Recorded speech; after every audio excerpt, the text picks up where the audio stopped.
the sights, the sounds, the fans, the cars, the electricity, the fuel, the rubber, the road.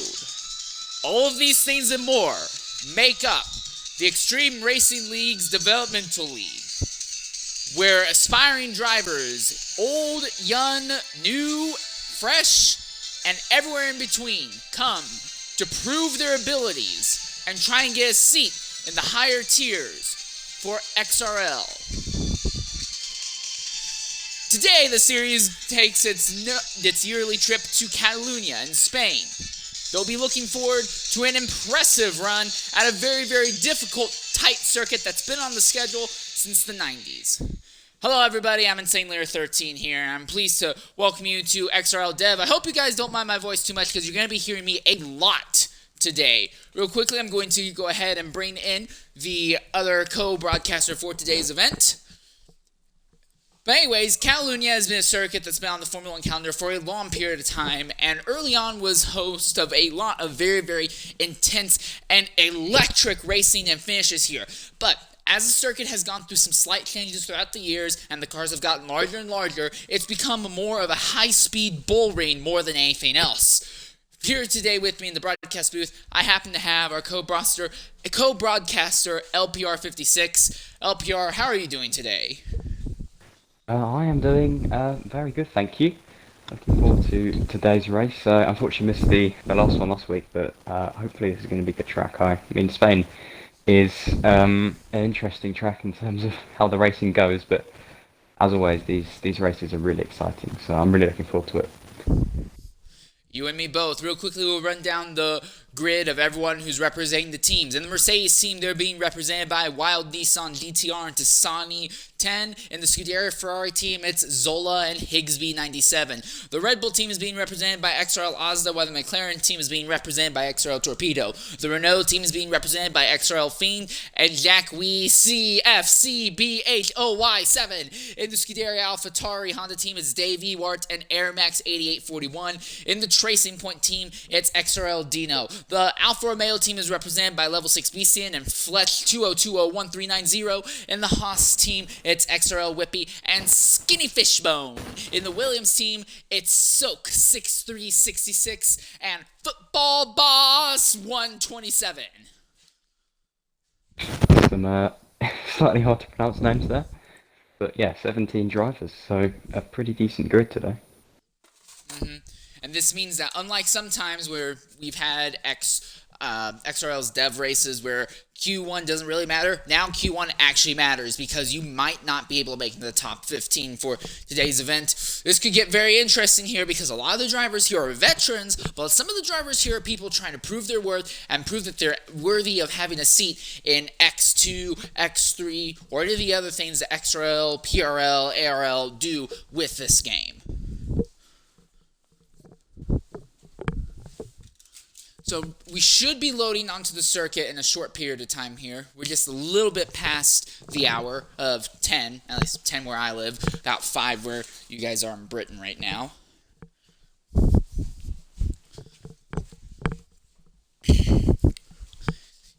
So I will say this, and Catalunya is a circuit that I believe is kind of in a weird crossroads with Formula 1. It's at the same time both too small for Formula 1, but not really small enough. It doesn't quite have the tightness of classic Kyalami or Monaco to where making your rounds here is an absolute pain and you have to really be hyper-focused. But it's also too small to be considered a normal traditional racetrack. There's not really any good overtaking spots here. There are only 2 DRS zones, one of them on that really small back straightaway, where it's really hard to be right behind somebody because you're coming out of an uphill blind medium speed corner. It plays havoc with your aerodynamics through there. So it's very hard to be properly set up to make an overtake there.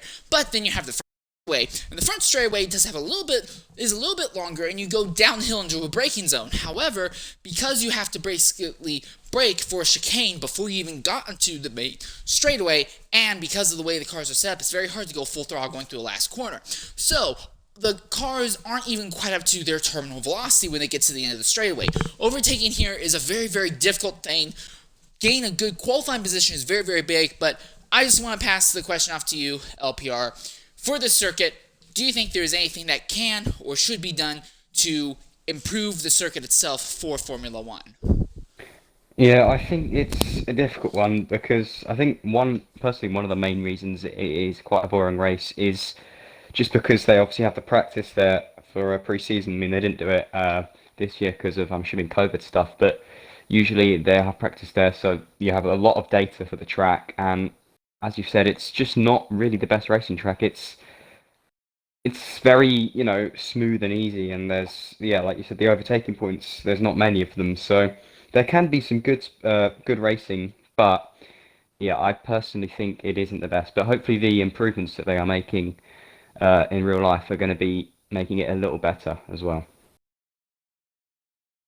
Now, you make a great point. We're not going to see it today, sadly, but we should see it in the next F1 game. The corner at the end, the one right there on your screen right now, they're going to be taking that wider outside line going forward. Now, the main reason that change is happening is for the sake of MotoGP, because MotoGP still runs here at Catalunya. However, there is some anticipation. It's really optimistic anticipation, and I wouldn't put a whole lot of stock on it myself. But there's some anticipation that rounding that corner up might give the track a little bit better flow and let people get more into a groove with the circuit. So it's not quite as choppy when you get to the third sector.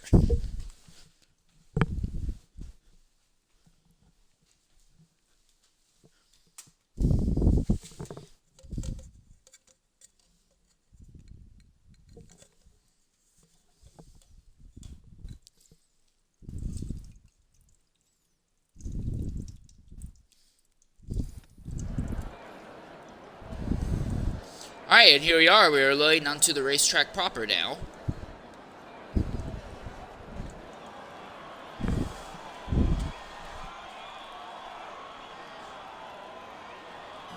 And the good news for everyone here is that, being a Dev League especially is going to be good for the people who are newer to the series. They're anticipating the dry qualifying sessions, dry race all the way throughout. So that will be really, really ideal for the people who's just trying to show their stuff and prove their worth here. Yeah, I think this is quite a good track actually to show how quick you are, because especially in qualifying, a hot lap is good because it's a track with a lot of different corners, so if there are people looking at how quick you are, it's good, and then there can be some decent overtaking points in the race, so some of the newer guys probably are going to do quite well, or hopefully do quite well. Well, we've already had our first little incident of the day as XRL Ozda has a little bit of trouble putting the power down coming out of the pits and veers into the infield grass. He's already back properly underway though, so hopefully that's not going to be too much of an issue for him. Ozda, one of your two main championship contenders in XRL X3, typically shows up in the dev races to showcase what he can or can't do and to get some good practice in for the X3 races. And that's the other thing. A lot of X2 and X3 drivers will use dev as basically a glorified practice session for their race ambitions in the championship that they actually run in. Oh, and there goes that was a tracing point that just went around back there. That was XRL Dino who went around, coming around an uphill corner behind Ozda. The thing just went around on him. There's a little bit of front wing damage, but he is able to continue as he veers off into the runoff road and the back straightaway, so he does not hold up any other drivers. Yeah, that is quite annoying. At least, obviously, it's just at the start, so he'll have plenty of time to get back and change his wing, but I suppose that would be a bit of tyre wear loss, but it shouldn't be too bad for him. Airmax is on his way coming out of the pits. This is XRL Fiend, who is running the Renault and running into Sector 3 right now. Very, very difficult corner, very hard to put the power down through there. It's like a hairpin, but more than that, there's a very, very slight uphill gradient on the exit of that corner, and then you go uphill into two kind of flowing corners. It makes it very, very hard because you need to be able to be smooth with the throttle and also be smooth with the handling of the car. I've seen a lot of drivers, and I'm guilty of this myself. They drive everything with the rear, and they don't put too much attention on the front, and they're not able to get around that section too much. Or I've seen vice versa. They do all their focus on the front of the car, don't really care about the rear, and they end up spinning themselves out, or they have no power whatsoever as they start going up there. That bit in Sector 3 is extremely, extremely important in getting a good lap time here. Yeah, Asda has just invalidated on his first lap, so well, he's gonna go in the pits to go around again, obviously.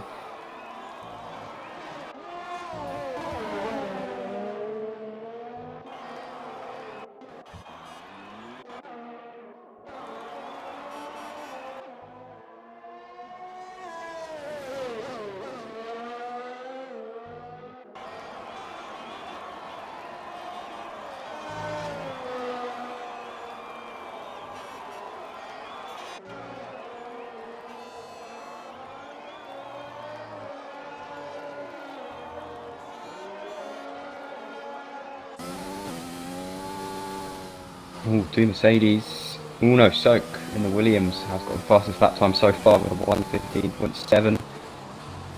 Two Mercedes looking fairly strong as well.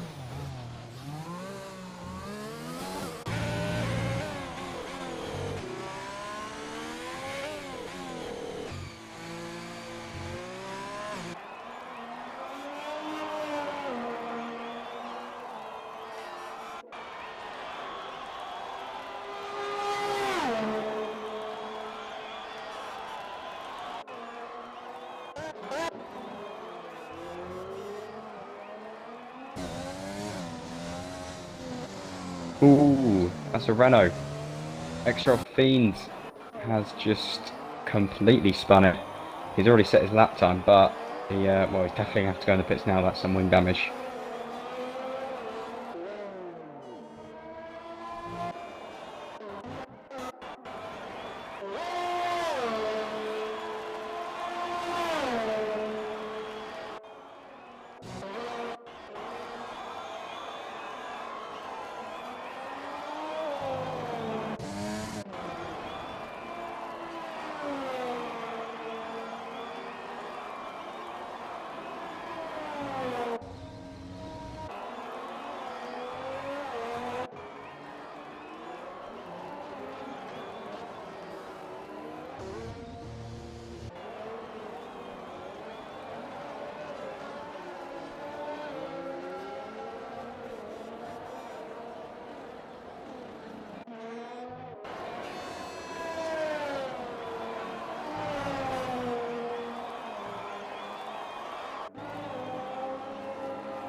Ooh, we've just had...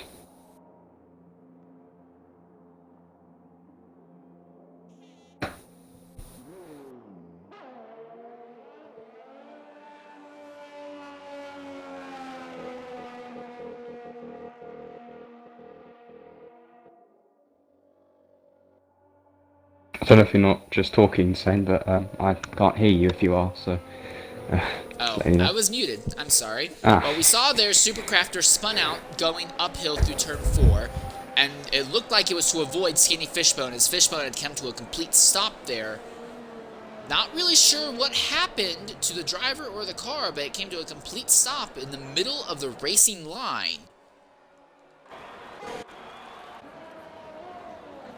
Supercrafter, another bad lap from the Red Bulls. They are struggling massively here today.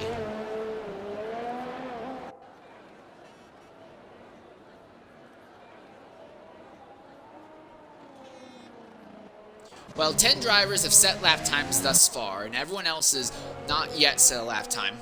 Obviously, that's a John Maddenism. Level 6 Beastian, however, is just been disqualified from the session. He was just getting out onto the circuit and then gets disqualified right after going out onto the track. That is not fun for him. He'll be starting on the back row with Fishbone. So what happened that made the game decide to disqualify the Alpha driver?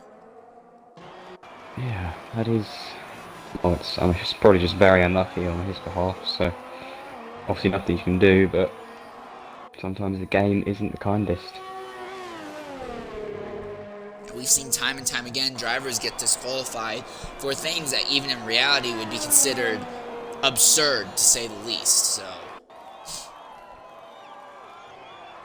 Here's Higsby in the Ferrari coming down. We're just going to go quiet in the commentary booth for about the next lap so we can ride on board the Ferrari and see what a flying lap is here with the dev driver, well, with a driver participating in dev race here at Catalunya.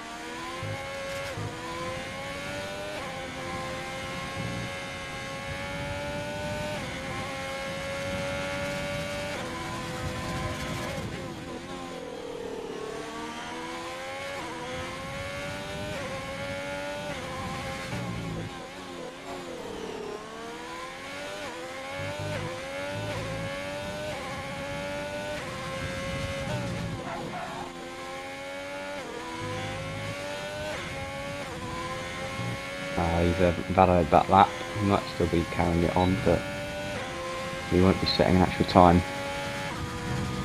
Yeah, it seems like after the first 10 drivers set a lap, it's just been an absolute pain for anyone else to get a lap time whatsoever. We've had 2 disqualifications, several drivers spin, go completely off circuit. It's just gone all sideways. Zola is currently in the other Ferrari, going uphill through Sector 3 right now, as he's going to try and set a lap time this following lap. Supercrafter is in another outlap, as is XRL Torpedo. Whippy is the other driver who is a contender for the X3 Championship, who is using this race as well to try and get some good time and strategy in for the X3 Championship race tomorrow at the same time.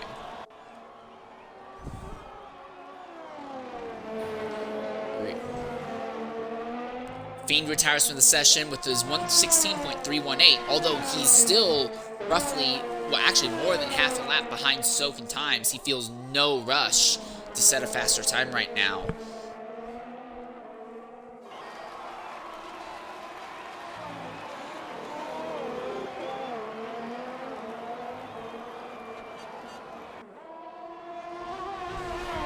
Higsby is on another lap. Supercrafter is on another attempt at a lap. And interesting. Oh, and there goes Dino. And Dino has spun around again on another outlap. It's the same area he had an accident at earlier.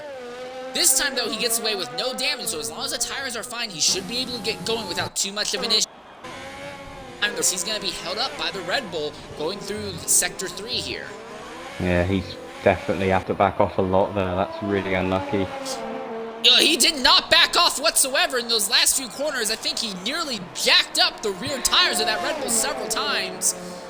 But Zola has finally set a lap time, 118.045, and you can only wonder how much faster it could have been if the Red Bull wasn't there. And Supercrafter, another lap that's invalid and will not count for him.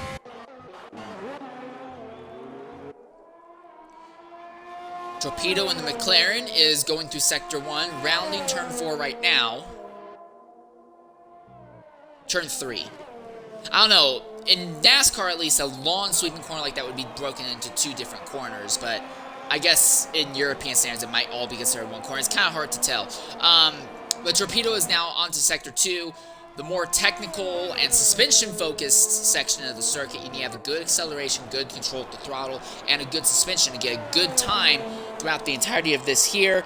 You're rewarded with a nice short back straightaway here. We can pop up from the DRS, really lead into the ERS for a bit, and then it's that very, very difficult driver-focused Sector 3.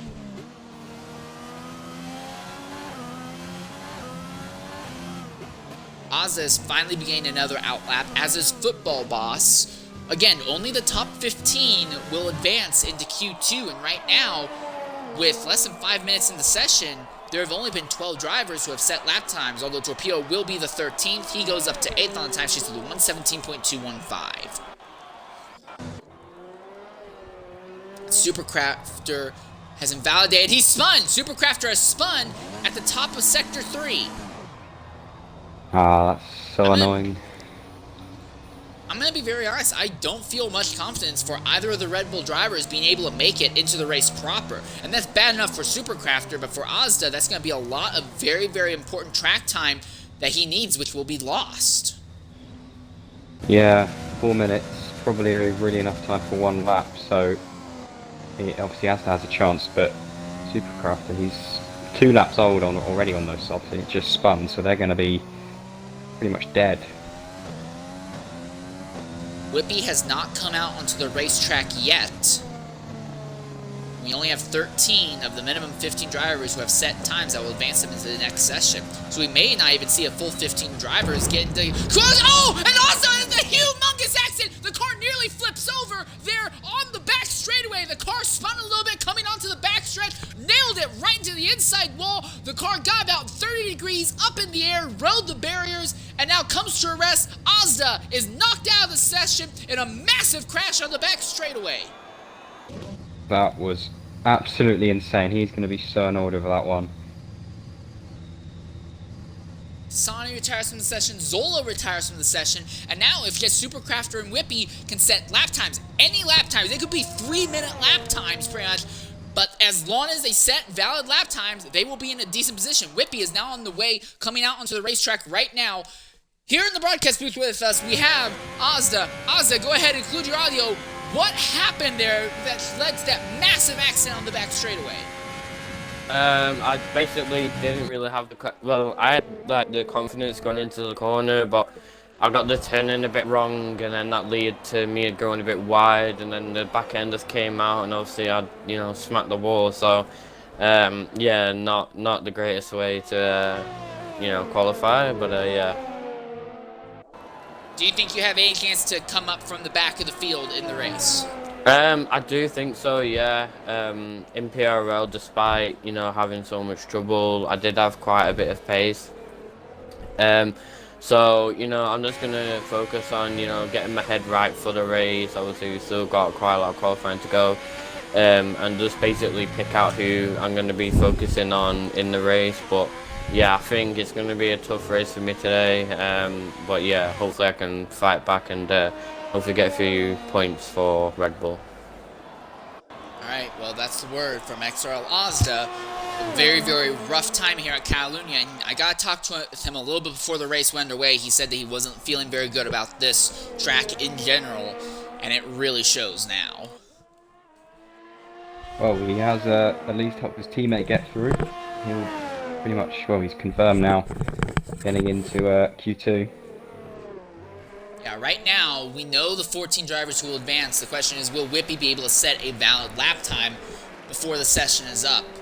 And if Whippy does set a valid lap time, qualifying 1, for all intents and purposes, will end early because the 3 drivers who will not advance to the next session are the 3 drivers who are either disqualified or crashed out. So it's just a matter of, can Whippy set a time at all that will get him into Q2?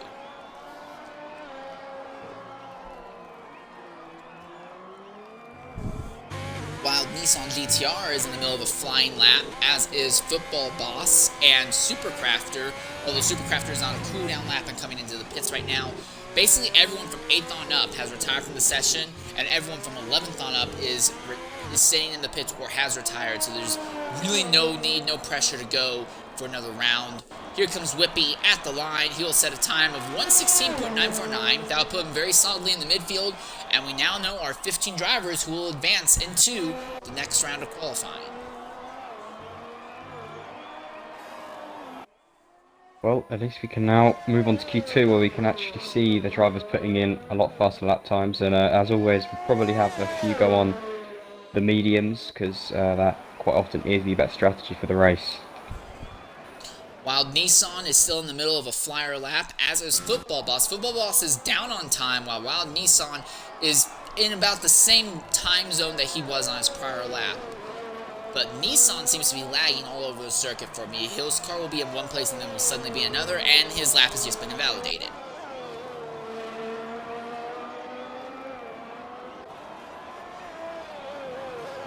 Here comes Football Boss coming downhill into that final chicane. Very difficult to keep the car clean and smooth through there. But he's still going. He's still going to put a flyer lap in. But it's not going to compare very well, I imagine, to his prior lap. Yeah, it was actually down by about a quarter second off of his prior time. So, real quickly, LPR, do you want to run us through the drivers who will advance into Q2? Sure, we have in P1, Soak, and then in P2, who I believe he actually spun quite a few times, XRL Fiend. Then we have in P3, Fletch. And then for the rest of the grid, we have Air Max, Tasani, XRL Zola, XRL Dino, XRL Whippy, XRL Torpedo, Higgs, Dave, Jack, Wild Nissan, Football Boss, Supercrafter, and then out of the session we have Asda Beastian and Skinny Fishbone. Thank you very much. A very, very chaotic session, to say the least. Right now, they're just waiting on... I'm not really sure what they're waiting on because I think everyone... Yep, Whippy's retires from the session. Well, yeah, retires from the session. And there's our final lineup with the times. And the real thing I'm going to point out right now is that the gap between the top three and everyone else, and even beyond that, the gap between first and second. Fiend and Fletch and Soak are in a group of their own, and even amongst them, Soak is well ahead of those two drivers. Like, I don't know if that's going to continue through the rest of qualifying, but if it does, Soak could be looking at a potential easy win here today. Ooh, and thank you very much, Javis John, subscribing again, been subscribed for 6 months. Thank you very much to anyone as well subscribe, really helps the channel and the league.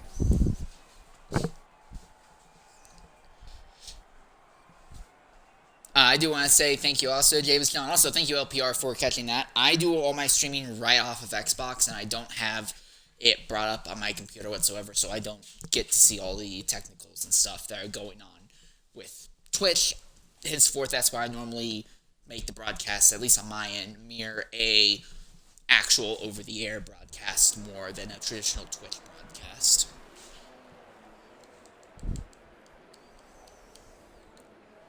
Alright, so, qualifying session 2. This is the point where we try and figure out who will or won't advance into qualifying session 1, and we find out what tire strategy drivers are going to go into for this race. So real quickly, I have to ask you, what do you think the best tire strategy is going to be for this event?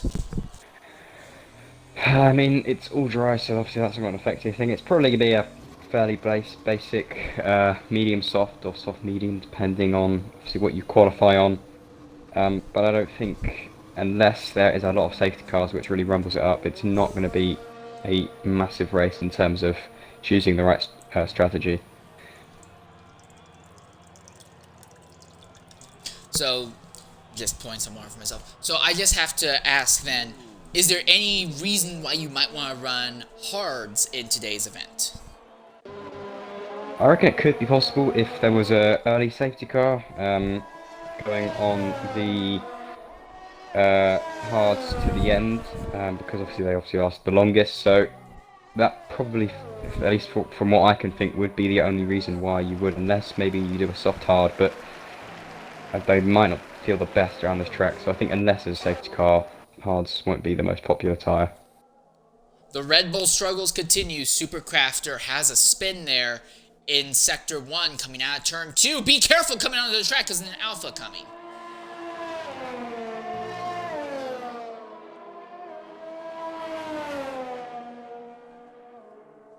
Alright. Much appreciated. And Supercrafter has been disqualified. The car spent too much time sideways. So at least the Red Bulls will be starting next to each other 15th and 16th in the event. That's a mess, to say the least. Nothing's gone well for the Red Bulls. Even when they have something go well, it immediately gets snatched from them.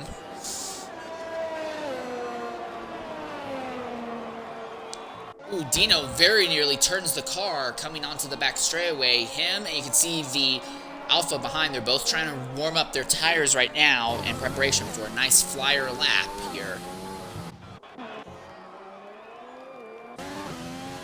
This is Jack and the Renault we're riding on board with.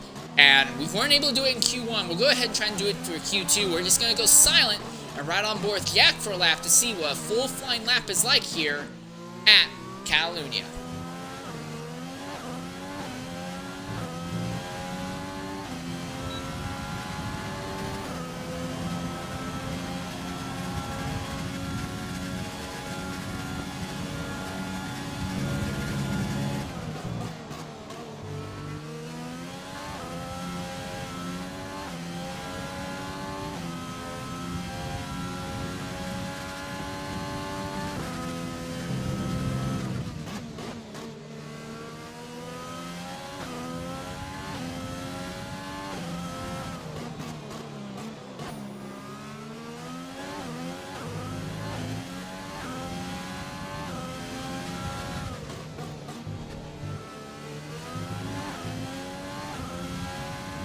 And he invalidates it, going uphill in Sector 2.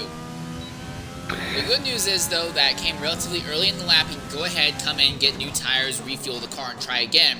As we now have our first flying laps for this session, and it is Wild Nissan, Dave Ewart, and Soak who have set the first time. Soak with a very, very slow time, 135.818. And I have to wonder what is going on with him. He set the fastest time in Q1, not even close to competitive thus far, though, in this session. We do seem to give the people we're watching a bit of bad luck here, but oh well. This is Football Boss we're riding on board with now as he's coming down to the last corner. He will try and be the 5th driver to set a lap time in the session. The DRS pops open. He sets a time of 1:18.694.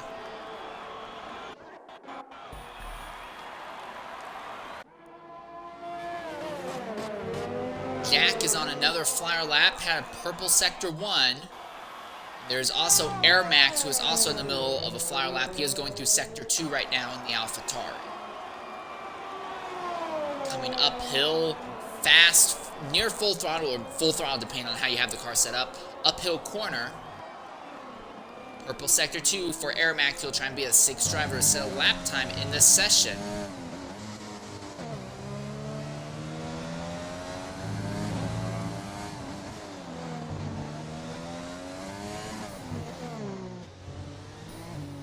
Through the chicane.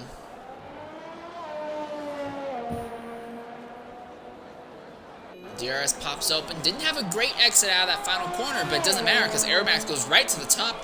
1:16.937 in the AlphaTauri. Very solid lap time there. Gat goes across the line, 3rd with a 1:17.573. Right now, of the 7 drivers who have set lap times, it's a relatively even split between soft and medium tires. 4 mediums, 3 softs. Whippy is now beginning a flying lap. He is running the medium tire compound, so that will skew the balance a little bit more. That is if he can set a clean lap.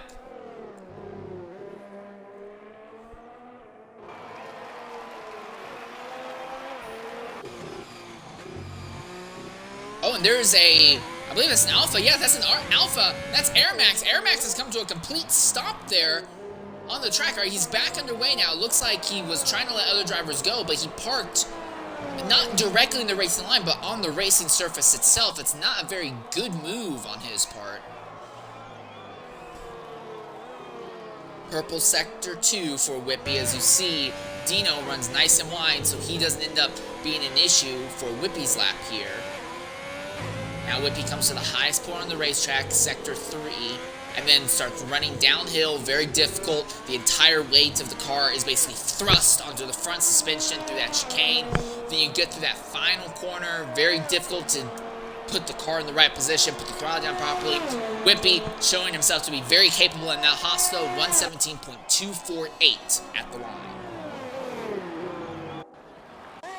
as Torpedo is now beginning his turn out onto the racetrack to begin his out lap, and Dino is starting a flying lap and invalidates it right away in turn 2. The Ferraris of Zola and Higsby are in the middle of out laps, and they'll begin flying laps very shortly. And if the two Ferraris are close enough to each other, they might be able to give one another a small amount of draft going down that main straightaway.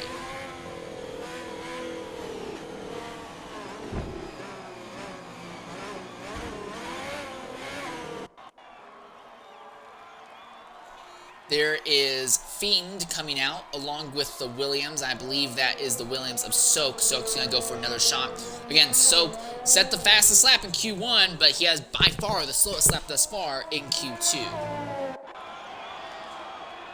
Here comes Zola, and Higsby got a good run with the DRS going down the straightaway. He's immediately going to slot ahead of Zola, so Higsby might have a good lap coming this lap.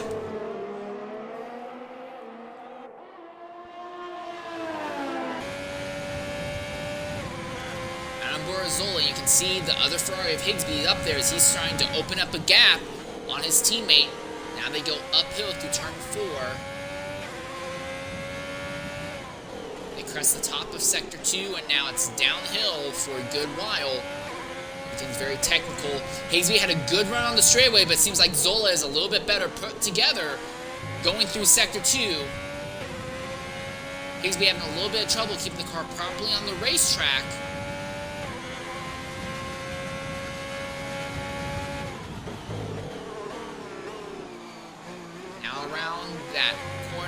Very difficult. Higsby aborts the lap, so I'm guessing something went wrong with Higsby. He had to abort the lap. Yes, he invalidated his lap, but Zola didn't have a good start to this lap, so this isn't going to look very good for him either. Going through the chicane. You can hear him being very Ayrton Senna-ish with the throttle, and they're holding up. I believe that is the Williams behind them. Soak finally goes to the top, 116.065, and that was with being held up by the Ferraris going down the straight. So Soak retakes the top spot on the top of the timesheets as Zola and Higsby are going to both go for another flyer lap here. Zola this time is leading Higsby going through Sector 1 and entering Sector 2.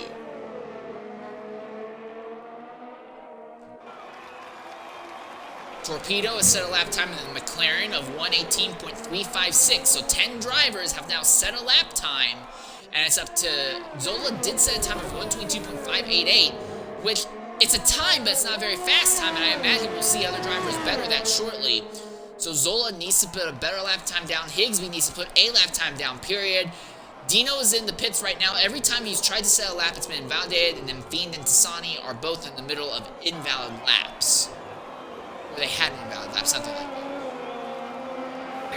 Yeah, only got Ferraris. 5 minutes left now. Go ahead. So 5 minutes left now, so some of these guys down the back actually may want to think to moving to softs. It may not help them in terms of strategy, but it's whether you want to risk. Obviously, I know we heard that softs aren't great around this track in the race, but basically you either choose strategy or position for starting. So a tough choice, really. But right now, it seems like the balance is very much in the favor of the medium tire compounds. Zola and Higsby have finally set lap times, and with that, we now have 12 drivers who have set times. And in the top 10, only 3 drivers set their lap times on soft tires. Those are Dave Ewart with a 118.147, Jack, WEEC FC BHOY7 with a 117.573, and then Fletch 20201.390. He set a 117.142 on the soft. So that's the other thing to consider. The 3 fastest times thus far are on the mediums as well.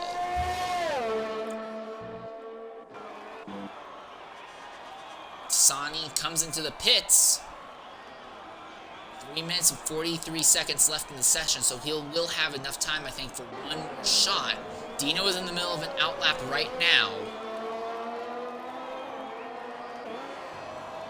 That Tracing Point machine has had a lot of trouble keeping the car properly on circuit, whether it be from spinning out, sliding into a wall, or just invalidating it. His biggest problem has just been keeping a clean lap time. Begins another attempt now.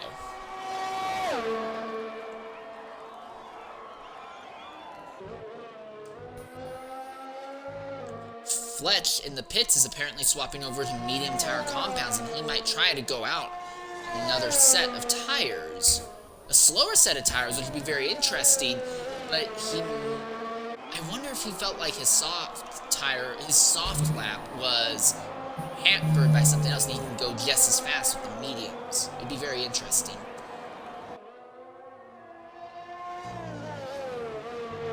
Tasani now beginning the run down the pit straightaway as he is going to prepare another attempt here. To continue to follow Dino in the tracing point. Fiend retires from the session. He feels no need to push any harder. Dino has been clean through Sector 1 and 2, now through Sector 3. Yeah, Tasani coming out for, well, his final attempt, really his early attempt actually on the mediums, so he obviously feels he's fast enough to get through on there, so he's taking the gamble, but if it pays off, it will be very much in his favour. Final corner for Dino. He's kept it clean that lap, and he will set a lap time good enough for second. 1:16.912. It took a while, but he finally figured it out. Now all eyes on to Sani.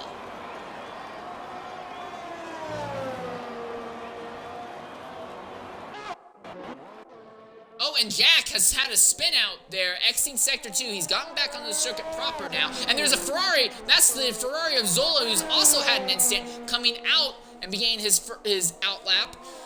So it's not looking very good back there. Oh, and there's Dino. And Dino's had another incident there and exiting turn 4. I don't see any damage on that car. And he is on a cooldown lap, so he just needs to keep the car in one piece and bring it into the pits right now. Everything's just suddenly started popping off. That was all at once. Sani's starting that lap as well. Everyone else he is competing with, though, is on the soft, so he is at a tyre disadvantage, so he really is going to have to push now. Football Boss is in the middle of an out lap. Nissan, Torpedo, and Dave are all on laps right now. Davey Wart is on the bubble. Torpedo, Nissan, Football Boss, and Tasani are on the outside looking in. Purple Sector 1 for Tasani. While Nissan GTR has an invalid lap, he will have to go again. Torpedo, though, is up by 3/10 right now, going through Sector 3, and he is on the soft tire compounds. Higsby is on an out lap as well. Jax is on a lap. Coming out of the final corner, Torpedo pops up in the DRS, and at the line, does he improve? He does. He improves up into 8th, 1:17.517. Higsby goes across the line. He is going to begin another lap here. Football Boss, a slower lap for him. So it's not working out well for Football Boss. Here comes Tasani. The time is up, so the lap you're on right now is the lap you'll have to deal with. Tasani crosses the line, second, 1:16.731. He is certainly quick enough on those mediums. And everyone else now in the bottom 9 actually all on a flying lap. Jack is invalidated, so is Higgs as well. So it's pretty much Dave, Wild Nissan and Football Boss we're looking at. Wild Nissan was down by about 6/10 at the end of Sector 2, so he needs to hope that he pulled out a lot of time in Sector 3. It does not happen. He will not improve whatsoever. Football Boss and Dave Ewart are the next two drivers to watch. Here comes the AlphaTauri of Dave Ewart right now, coming out of that chicane, and he's aborting the lap. It's all on Football Boss now. Jack in the Renault is the driver on the bubble that Football Boss will try to knock out of Q3. Coming to the line. He improves, but only up to 13th. And that is everyone then. Everyone's in the pits now, so they'll probably retire, and then we can get on to our top 10 shootout of Q3. You're absolutely right. Real quickly, do you want to run us through the drivers who will advance into Q3? Of course. So, again, actually, in P1 we have Soak and then Tasani with a brilliant lap at the end there. Ooh, we're going to have to wait until it gets on. Yeah, Soak getting P1 twice there, so he's looking pretty good for Q3 if he can do that again, obviously. There we go. Then we have XRL Dino in P3, Air Max, Zola, Fletch, Fiend, Whippy, Torpedo, and Jack. And then the 15, or the 5, sorry, who are knocked out are Higsby, Dave, Football Boss, Wild Nissan, and Supercrafter, who was disqualified. And the interesting thing, at least to me, is that we're seeing a very, very distinct talent differential. The fastest lap times that we saw on the softs were still 3/10 off the slowest top 10 lap times we saw on the mediums. So I think we're definitely seeing a very distinct talent differential. The drivers who advance are the ones who either have a lot of innate talent, who are XRL veterans, who are using this more as a practice session or test session for their events that are going to go on tomorrow in X2 or X3.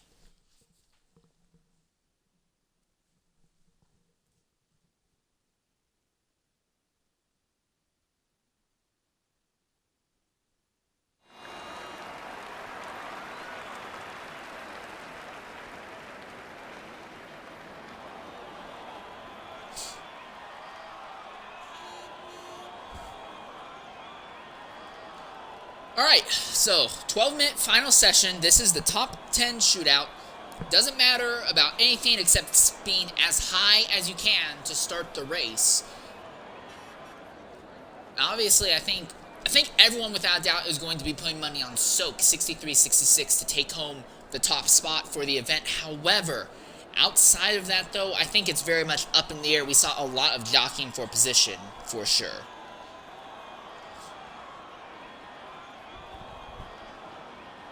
Speaking of Soak, he is the first out on track, getting it eager to go, wanting to set his fast lap before everyone else.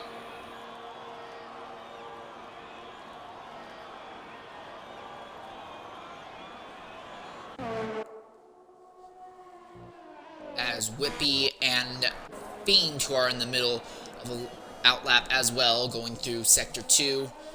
Yeah, Soak trying to set the fastest time early on so he doesn't have to be, waiting on everyone else's beck and call. And that can work, but we saw him try to do that in Q2, and he ended up actually having a valid but very slow first flyer lap, and actually had to wait about 7 minutes before he can go for a full lap. So hopefully it's not an issue for Soak. We'd love to see what bar he sets for the field today and do it really early on.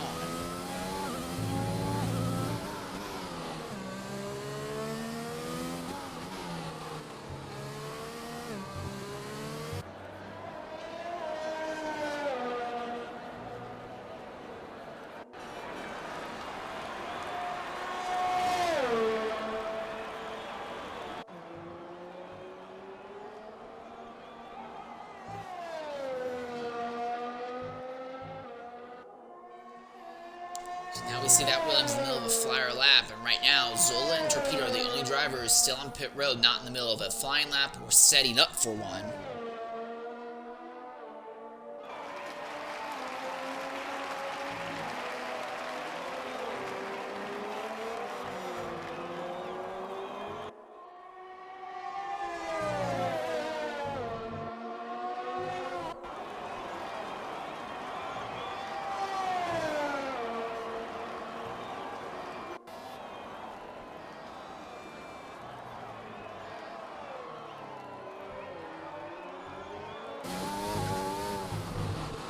Ooh, that is Soak invalidating to having a bit of a wobble. That is annoying. He's pushing as hard as he can, obviously, and unfortunately pushed a little too much. He has time, obviously, but he is going to be actually going around again, it seems. So he's going to try to set another lap, even though these tyres are going to be used already. It's a bold strategy, Cotton. Let's see if it pays off. Whippy, for the moment, though, will go to the top with a 116.216. He will be joined at the line by Fiend with a 116.691. Now the eyes focus on Tasani as he comes out of that chicane. He will try and be the third driver to set a lap time in the session.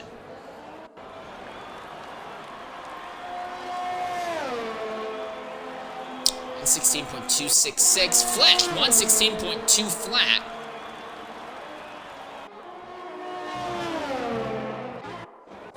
bounce up to Dino. Dino is in the middle of a clean lap thus far. Going to try and get a nice clean lap early on in the session.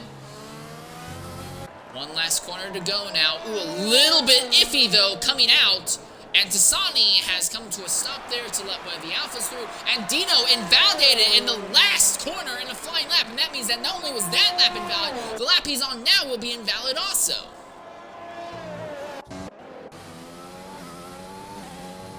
So, coming around for his next attempt at Flyer, what will it be at the line? It's going to be, oh my goodness, 115.416. Yeah, he's in a completely different zip code in that Williams right now. That is insane. Very, very quick from him. So right now, the session's going to calm down just a little bit. Dino's in the middle of an invalid lap, so he will probably come right into the bits. Ooh. Zola is in the middle of an out lap right now. Oh, and Dino's had an incident! Dino's gone. He's almost surprised. I was watching my board, surprised he didn't actually go out there. But he just went straight into the wall, and I'm assuming that's very heavy wing damage for him.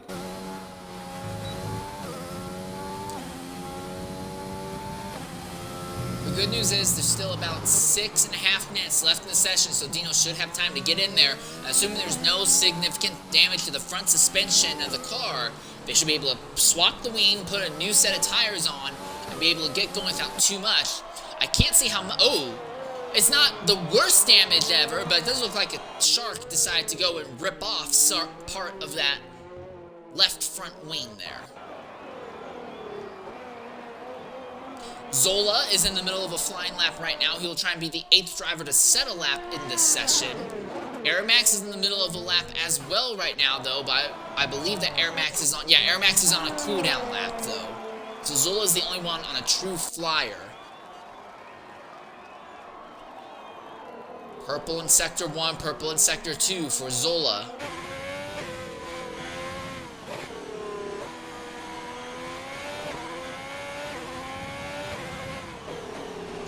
Right now, there are only 2 cars on track, Zola and Jack.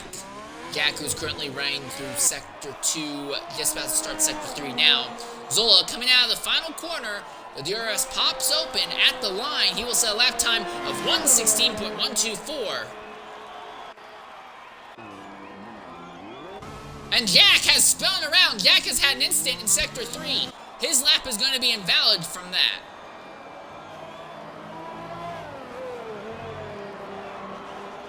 Will he go for another lap, though, or will he go ahead and bring it into the pits?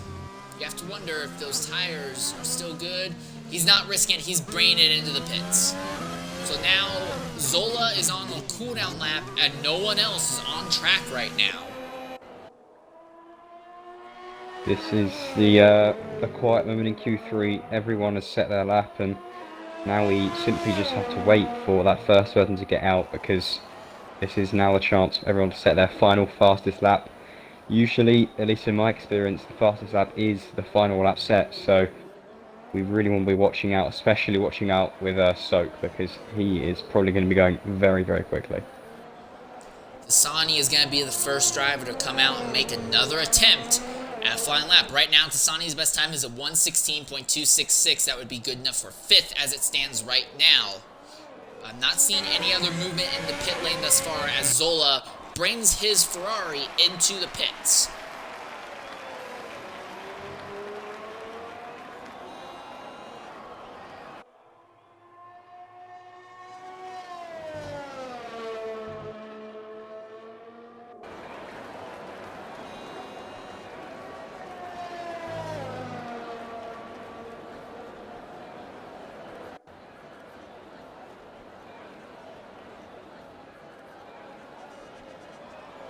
And now we're seeing Airmax is in the middle of his next out lap, and he is also going to be joined here by one of the Alfa Romeos, as Fletch. But right now the focus is going to be on Tasani, because he's going to try and be the next driver to set a lap time. Dino and Torpedo have yet to set lap times. Torpedo is now beginning his run down the pit straight. As Tasani comes out of the final corner, pops open the DRS, and begins his next flying lap. 1:16.266 is the best lap he's set thus far. How much can he improve?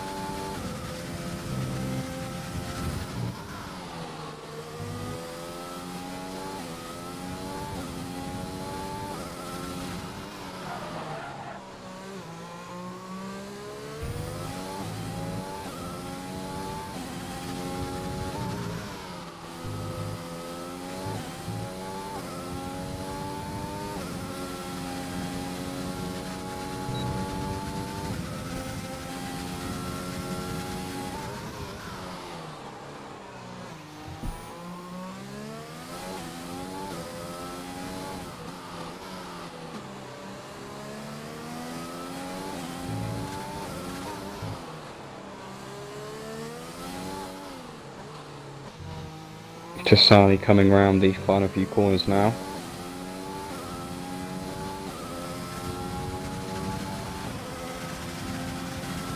He improves up into the second position, 116.112. Good job on his part. Yeah, still not enough to catch Soak though. That lap time from him is insane. He's still got a chance to set another one as well, although actually I don't know if he's going to have time to come out. He's coming out now, so he's just made it, leaving it for the last minute though. Flesh is in the middle of the lap. He's up by more than 3/10 at the end of Sector 2. So Flesh is going to try and break the 116 barrier that no one outside. And Flesh oversteers at the top of the hill, and that's going to invalidate the lap significantly. Well, it's not invalid, but it's going to slow him down significantly. He should have enough time as long as there's no damage to the tires. He should have what it takes to go for one more attempt at it, though. He was on a good lap, though. Torpedo is in the middle of the lap right now, and Dino is gaining an out lap. Actually, he's going to wrap up his out lap very shortly. Whippy is going to wrap up his out lap very shortly as well.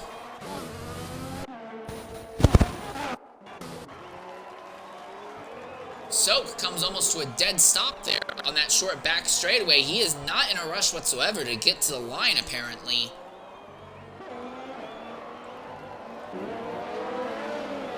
Oh, that's weird. So, Tassani came to a stop and Dino came to the stop at the top of the hill. And Airmax has just been disqualified for facing the wrong way on the racetrack. Airmax went off on the circuit and has just gotten his time disqualified. We've had so many of those. And Dino still has yet to set a lap time as well. Zola has just retired from the session in the pit, so he's not going to go for another lap. Soak crosses the line. We have two Renaults who are trying to get to the line before the time is up, but I don't think it's going to happen. One, and then time's invalidated by Fiend, and time's up. Over. Plow. Jack retires from the session. He also invalidated his lap. Fletch invalidated his lap as well.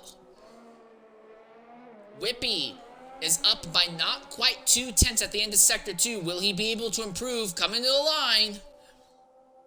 Ooh. He improves. He breaks the 116 barrier, 115.907, but he's still half a second off from Soak's time. And Soak is up by another 1/8 of a second right now. That is insane, wow. Dino coming down. He just has 3 more corners to navigate. He needs to be nice and clean.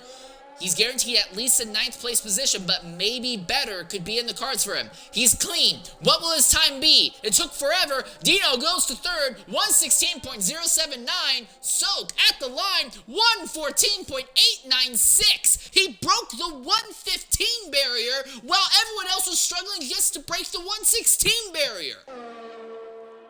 That is absolutely insane from him. He is honestly so quick, and to be honest, that probably bodes well for him in the race, because if he can take that from that one, he is going to be in a very good spot.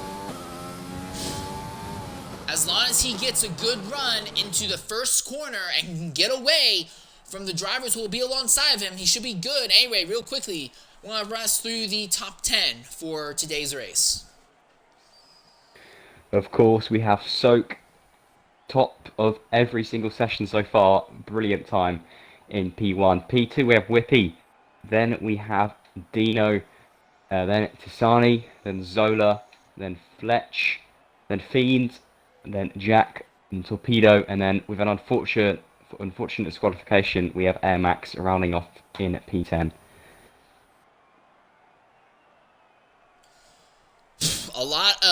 I'm going to say this right now, I think a big thing we're going to be looking at in this race, and a big thing that's going to decide the running order of this race, isn't going to be speed necessarily. I think it's going to be staying clean and minimizing penalties. We've seen so many drivers go off, so many drivers get invalid lap times and get disqualified. I think we had 4 disqualifications across the entirety of qualifying here. I'm just going to say right now, it might get bad enough. We may see a driver get disqualified at the end of the race due to a number of penalties they get racked up.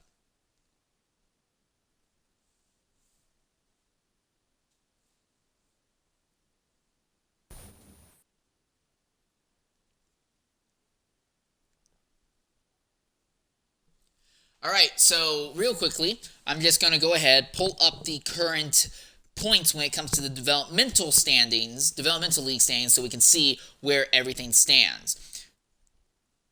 Just run on down to the bottom here. When it comes to the Constructors and Manufacturers Championship, Ferrari is leading with 108 points, while the McLaren team is second with 88. The Scuderia AlphaTauri is just 2 out with 86, and the Haas F1 team has 84. The Alfa Romeo team has 83, and then the Williams team has 77, and then the BWT Racing Point team has 70. So everyone from second to seventh, all really, really close together, just 18 points separating them.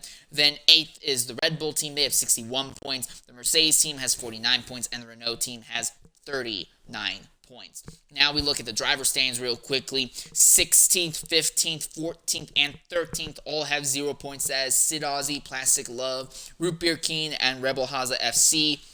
12th is PGanic 96.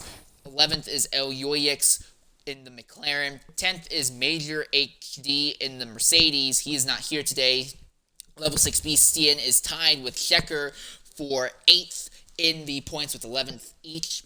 Then 7th is Football Boss with 14. Dave Ewart has 17. Skinny Fishbone has 27 points. Wild Nissan GTR has 32. XRL Tome has 39. XRL Torpedo has 69. And XRL Zola leads right now with 79 points. So despite the fact that Dev is a very hit-and-miss committal championship for the veterans of XRL, we are having a moderately close battle at the top of the standings between Zola and Torpedo. That'll be interesting to watch as this season goes on. Also, real quickly, while we're in this little bit of a break, I have no idea if he's actually watching or not, but I do want to say hello to your normal person who would be doing the broadcasting for Dev, which would be, what's his name? Not his real name, his Xbox name. Lopez, thank you. Yeah, I just want to say congratulations to Lopez. Earlier today, it's official. He has now birthed the next generation for XRL management. It's going to be a family business, absolutely, and they're going to try and take over the world. With his new daughter, she will bring on the apocalypse, and we will all have to be subservient to her. So, congratulations, and I, for one, look forward to our next overlord. Yep, hopefully she's a little less strict, maybe. No, but yeah. Congratulations to him. Obviously, he may not be here for a bit, but that's completely understandable, as I don't know, but I'm assuming looking after babies is quite a difficult job. Yeah, but it's very rewarding, especially once they get old enough that they can start doing some physical or manual labor and can actually help you around the house with just, basics like cleaning, cooking, doing dishes. When you actually get a full family properly working together, it makes everything so much better. I'm speaking as the experience as the child in a house, not of having a kid of my own. I'm still single. I'm not looking to mingle yet in my life. I'm willing to wait a few more weeks on that.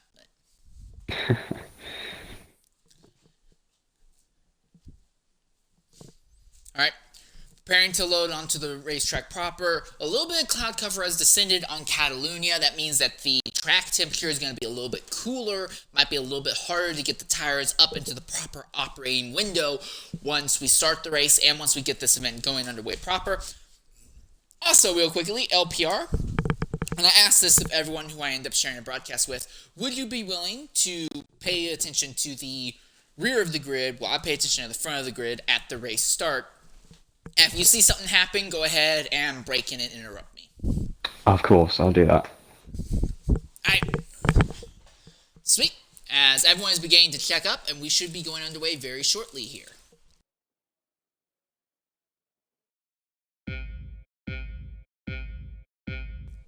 Four lights, 5 lights.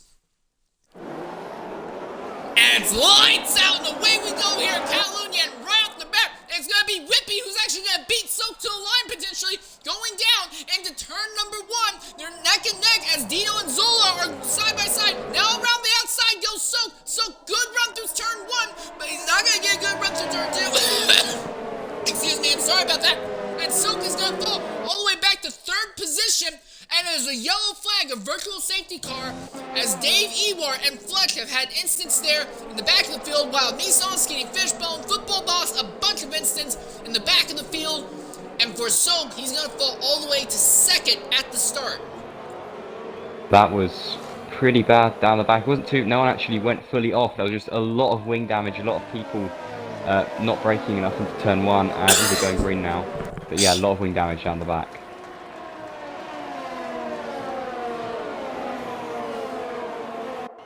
Ooh, someone's off. It's Higsby. Higsby's off into the gravel. And he's probably going to be coming out in last now as he has to wait for everyone to get past. No damage on that car at least, that's the good news.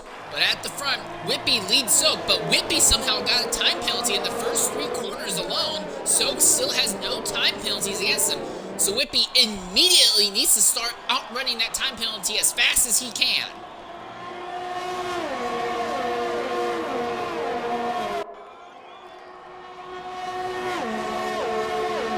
Nissan coming into the pits to repair the wing damage.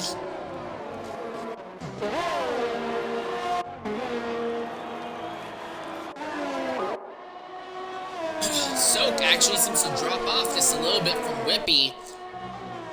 That might be mainly because of the aerodynamic difficulties right now. Ooh, and Whippy very nearly out into the dirt at the top of turn 4. Wow, Nissan's going to swap onto the hards and will probably try to run that as long as he can before jumping onto the mediums to the end of the race. This is really interesting to see because Soak is actually... Ooh, Jack has just gone off. Jack has had an incident on circuit. That was good. But yeah, as I was saying, Soak is dropping back from Whippy. Ooh, Ozda's not going to be happy with that. Ozda had to swerve into the dirt to avoid the Renault machine. I'm sorry to cut you off twice like that. That's alright. But yeah, right, hopefully no one's off. But Soak, he is actually catching back up now, but he was dropping back almost a second out from Whippy. Dino was catching up to him, but he has now dropped back a little bit. But this probably isn't what Soak was expecting. He probably was hoping to just get away from that one.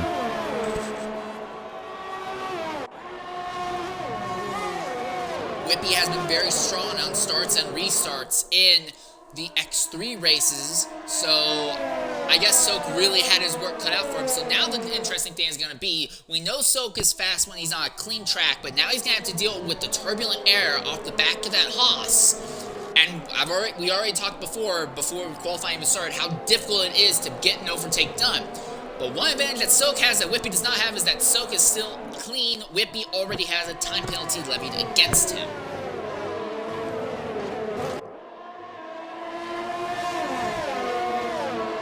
Football Boss, Fletch, and Jack are all in the pits, and interesting, those are the 3 drivers who all took penalties early on in the event as well, and it seems like they're all going to jump onto medium or hard tires, so it seems like everyone is very much locked into trying to do as close to a one-stop strategy as possible of a medium to hard setup for today's race.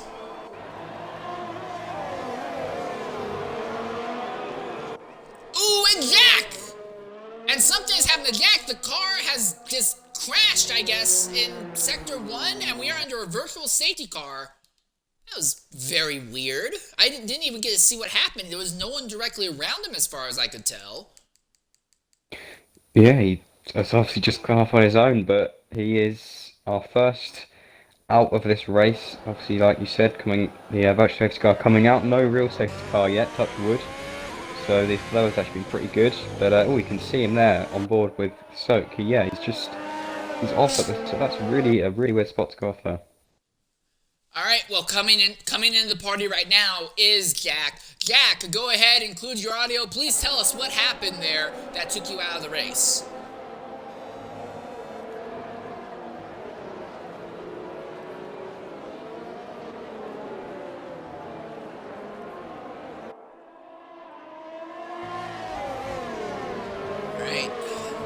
Rough.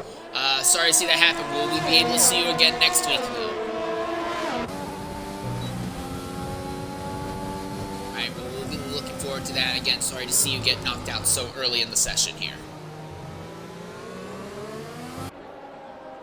Anyways, we are back under green here, and Soak is right under the rear wing of Whippy, putting a lot of pressure on him going through Sector 3. Whippy, though he's a veteran driver, he knows better to let Soak completely intimidate him. He's going to not be too worried until they get onto the main straightaway. Once DRS is enabled, then Whippy has to be concerned about Soak going for a potential dive bomb coming onto turn 1. See, right now the gap opens up to about 0.5 seconds, and that's not going to be enough for Soak to make any kind of lunge on Whippy. So if Whippy can just get really good lines going, ooh, and they both got held up by the Williams. That was Football Boss, who had just served the drive-through penalty for speed under the virtual safety car. He moved right out of the way for them at least, so much appreciated to the Williams driver of Football Boss. But I don't think either Whippy or Soak was very happy with that. Yeah, that is also probably not nice for Football Boss, seeing as that was his teammate lapping him, so he's probably not going to feel too great.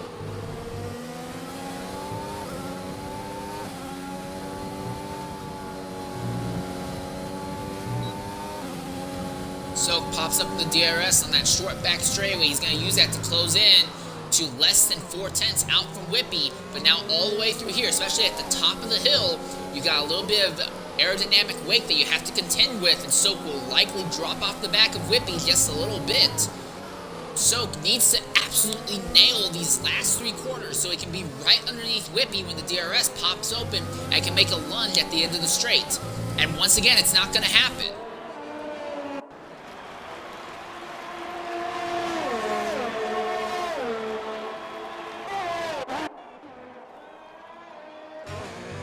Here's a overtake that might happen though. Skinny Fishbone is 9th with Supercrafter in 8th right ahead of him. And Skinny Fishbone will have the DRS. Oh, and that's Fiend! Fiend has just gone off, and there's almost contact going down the straightaway. There's a full course safety car, but Fiend has gone completely off. The car is buried in the wall there. What in the world happened to Fiend? That is also very similar to where his teammate went off. Both the Renaults already out of the race, and safety car obviously out. That is, well, yellow car on the wall, and the track has now stopped all yellow with the safety car coming out. Alright, XRL Fiend, this has not been a good day for the Renaults whatsoever. Go ahead, include your audio. Fiend, what happened there at the end of the main straight that took you out? Well, at the end of the main straight, my controller turned itself off. It broke. The thing got pulled out of the thing, and yeah, I couldn't brake, so I just went into the wall. Not really thinking about it, but there we are. Oh well, it was going well, but it is what it is. It's an absolute travesty to see that happen, so now I just have to ask, will we be able to see you next week for Dev to try and, recuperate from this loss here? Oh, definitely, yes. I'll be reserving again next week. See if we can get a better result. Alright, well, absolute travesty on both of the Renault days, but thanks for being willing to jump in and share with us your experience here. Cheers, thanks. Alright, so now here we are coming to get everyone properly gathered up, and this is going to be where it gets really upsetting for Football Boss, because under normal circumstances, if the game wasn't stupid, Football Boss would be able to get around these guys and try and catch up back to the back end of the lead lap. This game is stupid though, and penalizes a lapped car the moment it tries to overtake the safety car. So because of that, Football Boss is probably going to be forced to the back of this line, and his day is just going to somersault from bad to worse because of that. A full course yellow is one of the last things that he wanted to see. Yeah, it's interesting to see who has pit. There's been, I think, only 3 people in the pit: Dino, Tisani, and Skinny Fishbone. All the others probably feel it's too early to pit. I'm assuming Dino's going to try and go to the end on those hards, but maybe you want to let a little bit more time until you do pit. Well, Dino also might have the option to not go to the end on the hards, but he might go stretch the hards out as long as he can, then jump onto softs near the end of the race and try to not only gain a few positions from that, but also get fastest lap time from riding softs at the very end when the fuel is at the lightest it's going to be all day.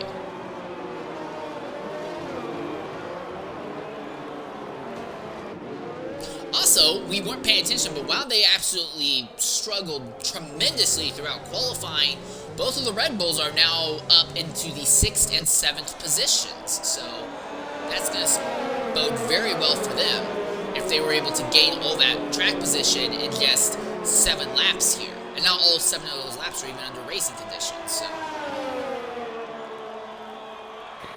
Yeah, well, Asta did say he is hoping to resurrect from his accident at qualifying, and so far he's proving himself right there. Like you said, doing very well.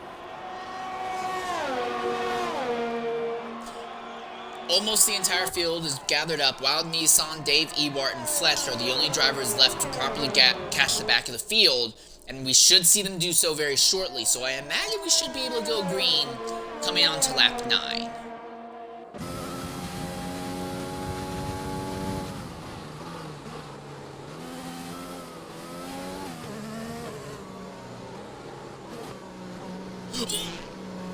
Oh wow, the lag riding on board with Wild Nissan was crazy. Coming at around turn 4, it looked like the car was going to snap into the inside wall, and then suddenly corrected.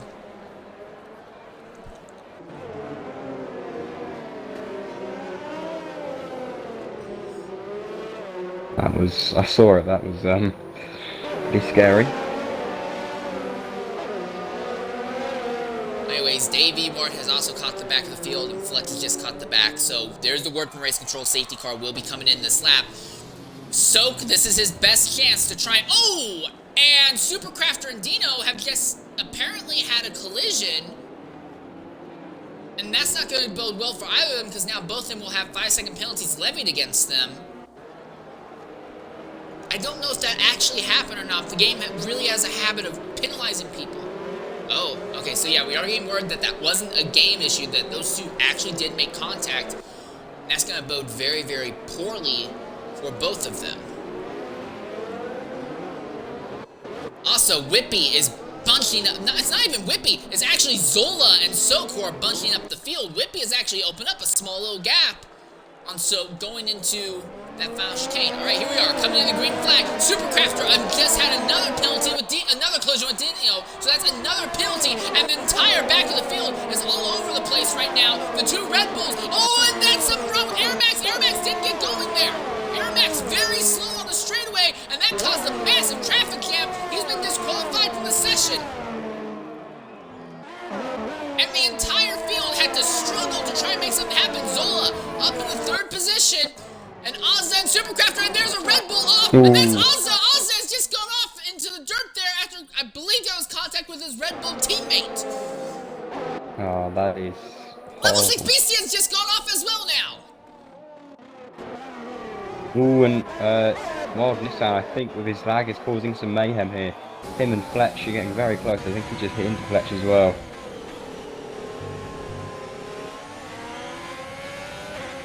That was a very, that was an insane restart, but that's gone so well for Whippy. He is now a second ahead of Soak, and he's in a brilliant position for this race win. Skinny Fishbone is right underneath Tasani, but farther up, Torpedo and Supercrafter are trying at least to go neck and neck for the 5th and 6th position. Supercrafter has a spot, Torpedo wants it. Ooh, Supercrafter did not get a good run, and now, oh, and he gets clambered right into Higsby, and Higsby gets knocked into the dirt in the process, and there's a yellow flag in Sector 3 for that, and that will likely be a penalty against Supercrafter. He just came right across the track and veered right into the Ferrari. That is insane, really not good for him there. Oh, and Wild Nissan just spun out all on his own.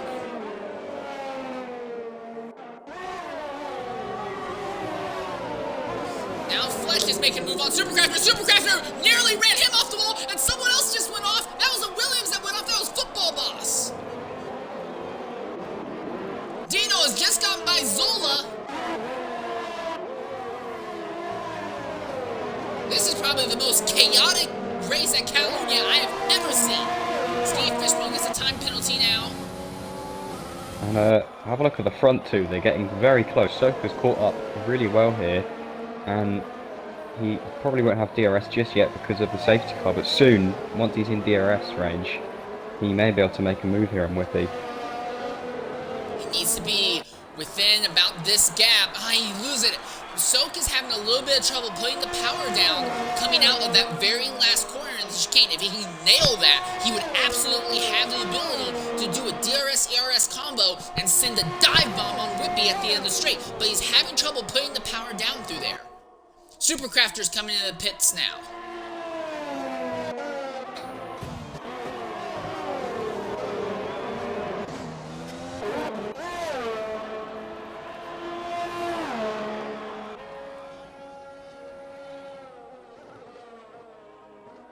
Yeah, Soka's lost a lot of time.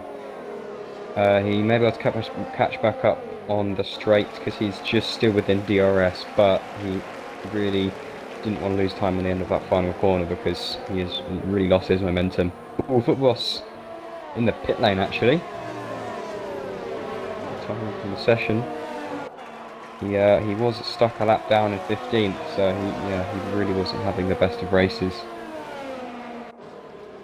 Soak really backed off of Whippy coming into Sector 3 that time, trying to put a little bit of gap between himself and the Haas, hoping that he could just go full balls to the wall in the last few corners and not have to be careful of the car ahead. He closes a little bit of time, but not enough. In fact, he might be slightly out of DRS range, I think. No, he's still got DRS, but he lost way too much time. So Soak, the fastest driver throughout the entirety of the qualifying session, gets beat in the run down through turns 1 and 2 by Whippy and just has not been able to come back since.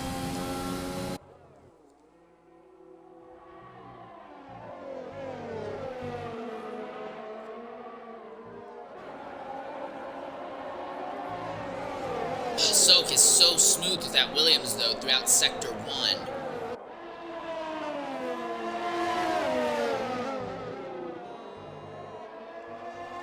Once again, he closes in to about 4/10 to a third of a second of Whippy. He's extremely close to him on the back straightaway this time. This could be very good for him. But again, he's going to have to be careful, though, when they go through Sector 3, particularly the chicanes. This is the closest he's been since the restart. And he has no choice. He has to back out because he doesn't want to run the risk of running right into the back of that Haas ahead of him. He puts the power down, and now he has a time penalty. So now Soak and Whippy are even in time penalties. But here's the thing. Soak is a little bit closer to Whippy now than he has been any time prior. And he has DRS. He might be able to send it up. Whippy's defending the inside, so Soak's going to go on the outside, neck and neck, going into turn number 1. And Soak finally gets by Whippy. And we will probably see him walk away from the Haas now. That was a really good move there from Soak. Clean and clinical there, getting past nice and easily. And yeah, like you said, he now can just push on, and he probably can if his pace is anything like his qualifying. He can now just push on and get ahead. Skating Fishbone to Sonny are having a nice neck-and-neck run going into turn 4 with the Haas on the outside, the Mercedes on the inside. And for now, the Haas is going to hold on, but while they're fine, it brought Dave Ewart up into the party. So now Dave, who is currently in the 8th position, he's on medium tires while Tasani is on hards. So Dave will be a little bit faster than the 2 cars ahead of him. With a little bit of good DRS or something, might be able to make something happen. And also, Fletch has also caught this battle as well. So a little bit of a DRS train from Skinny Fishbone all the way back to Fletch. Supercrafter, time penalty for track violations once more, as Supercrafter has fallen all the way down to 13th after multiple collisions with multiple drivers since the restart.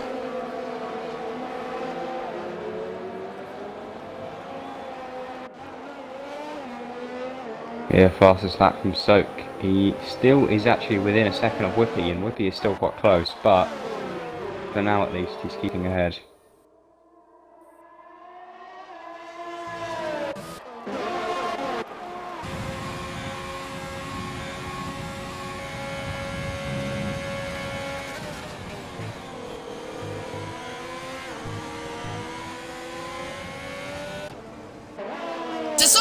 Tasani goes around coming out of turn 2.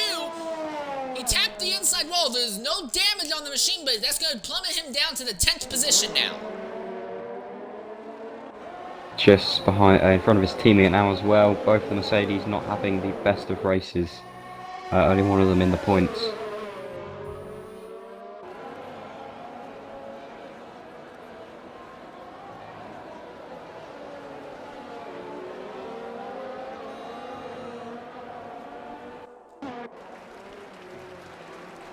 Fletch trying to make something happen on Dave Ewart, and just ahead of him, Skinny Fishbone has caught Torpedo.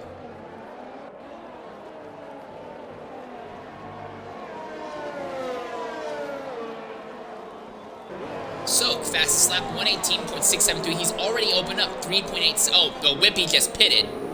So Whippy is jumping off in the mediums and will likely jump onto hards for to the end of the race. And now we have to wonder how long will Soak stay on his mediums. We see Zola coming into the pits as well to swap over to the hards also. Flesh has DRS on Dave Ewart, but Dave has DRS on the drivers ahead. So what is the Alpha driver going to do? Nothing. There is nothing he can do at the moment. Flesh gets a time penalty for track violations trying to overtake Dave.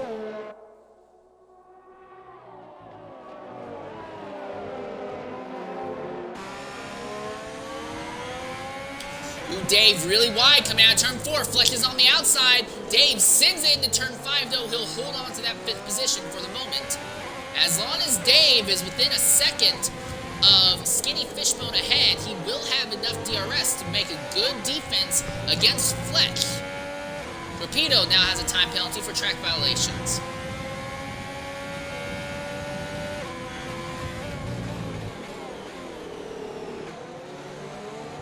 We've got a bit of a train forming from P3 all the way back to P6, and also P7 of Asda's catching up as well. Asda trying to recover from a massive crash in qualifying and a spin on the most recent restart. He's worked his way up into 7th. Soak is now coming to the pits. He is swapping onto the hards.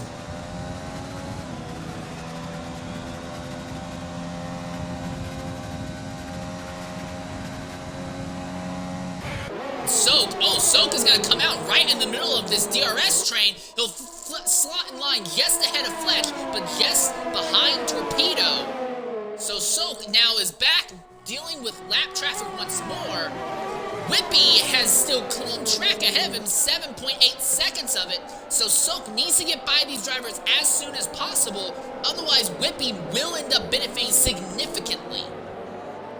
Yeah, and also in front of him, he has Skinny Fishbone, who is on 8 lap old hards, which means that those are going to be able to... I'm sorry, Torpedo went off into the dirt there, and it looked very close, like he was going to veer into Soak there, but Soak was able to get by without issue. Asda has caught this pack, and he's going to be very upset. Now here he is, he's trying to do something to Fletch. As Soak now puts his focus on Skinny Fishbone for second. Yeah, I'm talking about Skinny Fishbone. He is on 8 lap old hards, so those hards are going to last a lot longer, which means that if he can't get past him quickly, he may be stuck behind him for a while. The two of them immediately open up a gap on Torpedo as Fletch is making the move on Torpedo down the straightaway, and with a nice DRS-ERS combo, Fletch is finally going to overtake Torpedo. Ozza will be the next driver to try and capitalize.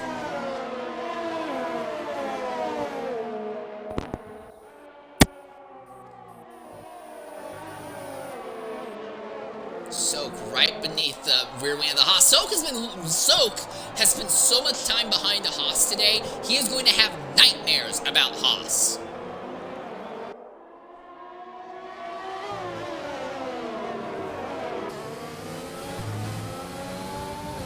So, alright, here he is. He's going to try and do it here on this back straightaway, I imagine. He's banging on Skinny Fishbone, not getting a good run. Skinny Fishbone's going to defend the inside, neck and neck. Doesn't matter, Skinny Fishbone can't do anything against Soak. Soak sails up into second place. So he did lose time, but it's not going to matter. He still has the better part of 9 seconds over Whippy on track right now. So I think Soak is easily going to sail off with this victory now, assuming he doesn't end up in someone else's accident or end up in an accident of his own.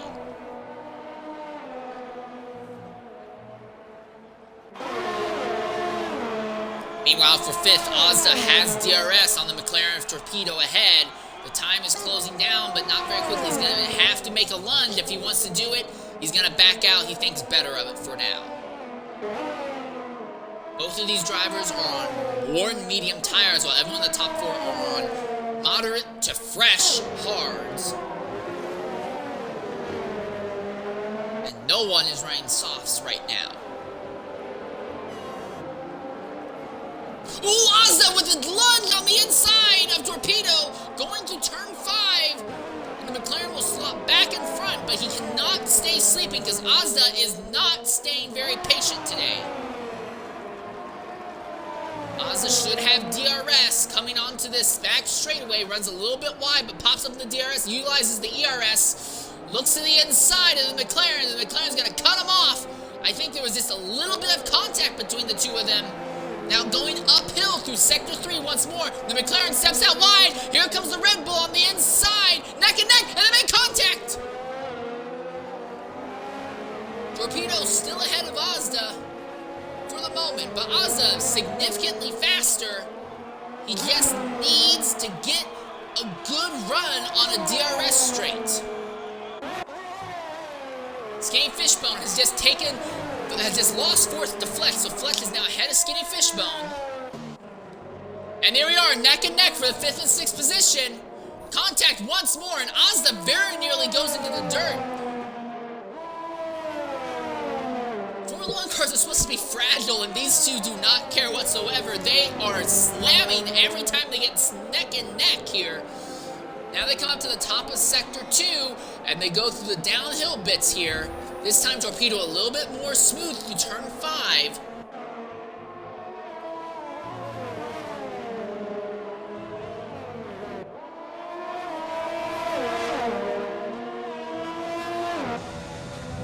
Ozda within 1/3 of a second of the McLaren, but loses a little bit of time getting onto the straight.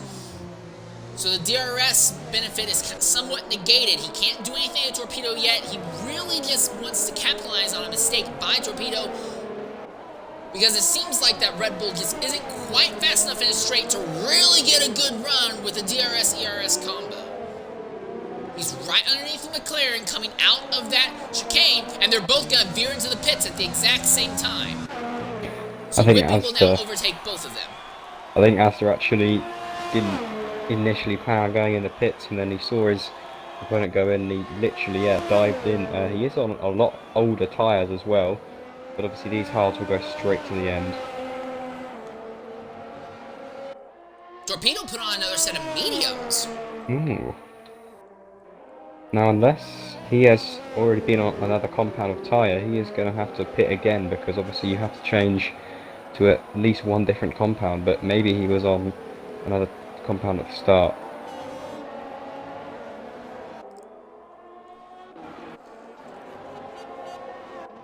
Well, this will continue to be the battle to watch, because Torpedo is back ahead of Ozda. Torpedo on mediums, Ozda on hards. Now the good news for Ozda is that the race will come to him. The tires on Torpedo will fall off a bit, but there's only 13 laps to go in the session, so I don't know how much the mediums are going to fall off. The other thing to consider is that Ozda with the hards is afford to spend a lot more time right behind Torpedo. The tires won't take as much damage from the lack of air. Here he's got DRS and ERS combo on the McLaren once again on the back straightaway, but not enough to do anything to him. And this has now turned into a battle for the points paying positions for 10th and 11th. And meanwhile, that is Wild Nissan GTR, who is coming into the pits right now. Oh, and Supercrafter has had an accident. Dino has, so something's happened also, because so Supercrafter's crashed out. Soak somehow has lost the lead to Dino, and we're under a virtual safety car. What happened to Supercrafter though? He seems to be on his own there, because I didn't see any cars around him. It's an interesting spot to go off if he did it by himself, but the virtual safety car's out, so doesn't make much difference to most of the guys' race, although a few people are taking this as an opportunity to make a pit stop.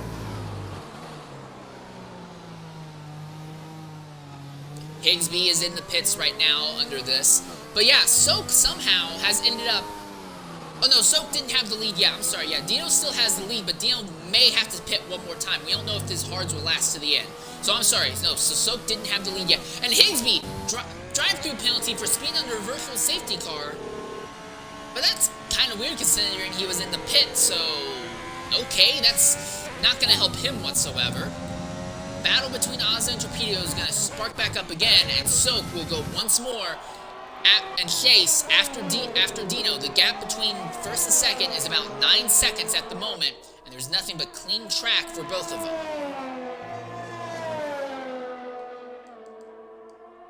And real quickly, we look at the penalties.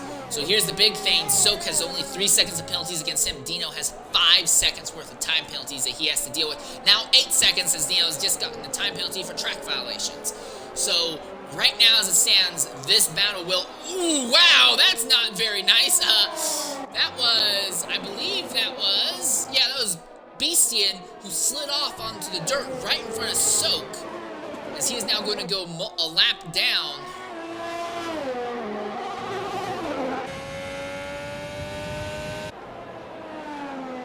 And Azza and Torpedo are going a bit side by side. I think Azza's got in Torpedo front. spins out! Torpedo just went off into the dirt in turn 4 there. He's back on the circuit, but he has now lost the position to Ozda. Well, I'm sure Azza will take that. Didn't have to do too much there. I don't believe he forced him off. I think that was just Torpedo's own fault there. Torpedo had been having troubles keeping the car properly on track throughout most of the day. Now Ozza will set his sights on Dave Ewart, and Fletch is coming in to get off of his hard tire compounds. And I have to wonder what his strategy is, because Fletch is going to drop significantly through the order, unless he's going to try and jump onto maybe soft tire compounds or something.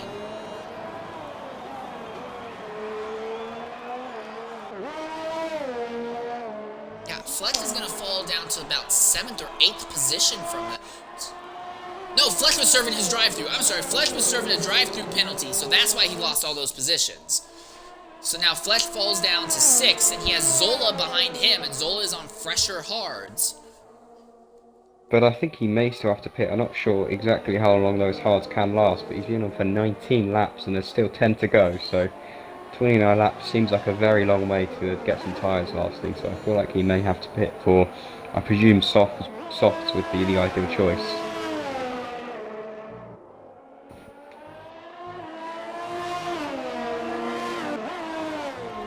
Zola currently hanging out about 1.3 seconds off from the back of Fletch. It'll be interesting to see if he can catch him. And here's the other thing. Everyone outside of the top 9, I'm sorry, everyone inside the top 9 are running hards. 10th, 11th, 12th are running mediums, and Beastian 13th is running the hard tire compounds also. So very much a medium to hard tire strategy seemed to be the way to go for most of the field here.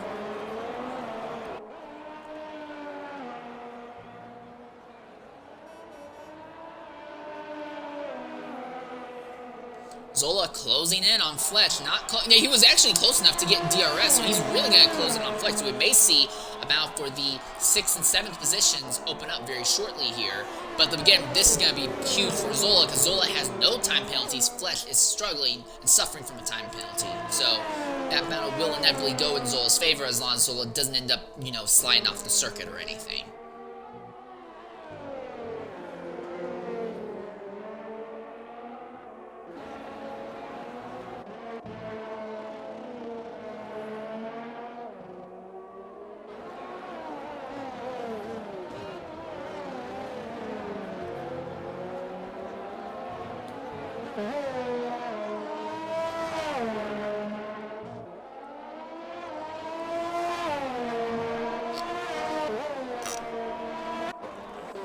And Dino is coming into the pits, and that means that Soak will inherit the race lead and by virtue the race win, because the next driver up ahead of Soak is Wild Nissan, and Nissan is deep into Sector 2 while Soak is still in Sector 1. So yeah, Soak, unless he makes a mistake, this race is his. And as I was predicting earlier, Dino jumping onto the soft tire compounds, he's going to try and rip off some fast laps. It's going to be close between himself and Tasani, neck and neck. Tasani is on nice warm hards while Dino is on fresh sauce, but it's going to take a little bit for those tires to warm up properly. It looks like Dino's going to hold on to that spot over Tassani for the moment. And probably until the end, assuming he doesn't make a mistake. Oh, Dave Ewart has just gone off there. In Sector 1, Dave Ewart has spun around coming out of Turn 2. So that's another free position for Ozda that he'll take. So Ozda now moves his Red Bull up into the 8th spot.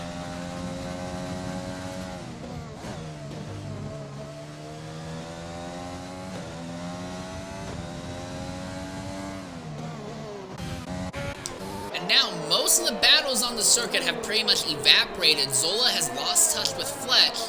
Tassani is losing ground to Dino. And it does not appear like there are any other significant battles going on the racetrack at this point.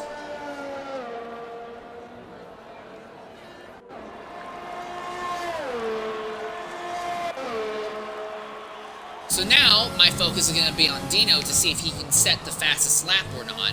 He has the soft tire compounds, while Soak has hards, but Soak has been by far the fastest driver all day long. So this will really put into perspective how fast Soak actually is. Dino already up by 4/10 on his best lap going through Sector 1. Relatively clean ahead. There is a Haas that is ahead. That is Whippy, but I don't think that Whippy is going to hold up Dino this lap. I do think, though, that Dino might try and overtake Whippy for third before this race comes to a close.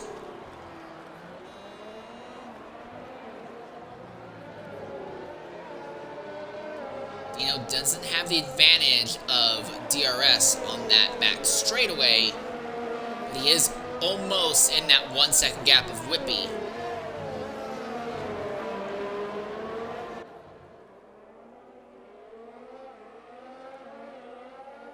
Now coming into the last corner. Again, no DRS, but there we are. Dino fastest lap 1:17.615. And now the question is, will Soak end up being that before this race is over or not? Boy, Dino is really leaning hard on the ERS, down to only 1% ERS at the end of the main straightaway. And Whippy is in his sights, so I think Dino has now set that flying lap, and he will now work on trying to overtake Whippy. Difference, though, is that Whippy has no time penalties. Dino does have time penalties that he'll have to contend with. And Fishbone. Go ahead. Just put in perspective, obviously Dino's fastest lap was a 1:17.6. Soak's fastest lap was a 1:17.9. I believe that was set on the mediums, but even so, it's not far behind. So maybe he can push on the hards and try and get close to it. But I think Dino probably is in a good spot to take the fastest lap. Dino will have DRS on Whippy. And if he can make a nice clean DRS overtake on the Haas on the straight, then he'll have an even faster lap time, though, and he'll probably get the point for fastest lap.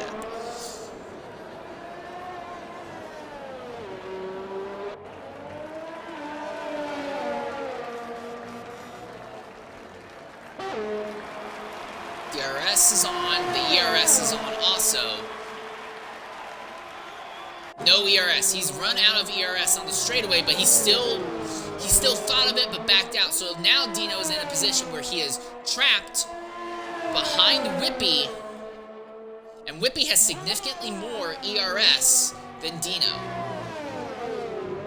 So this is going to be a true battle here.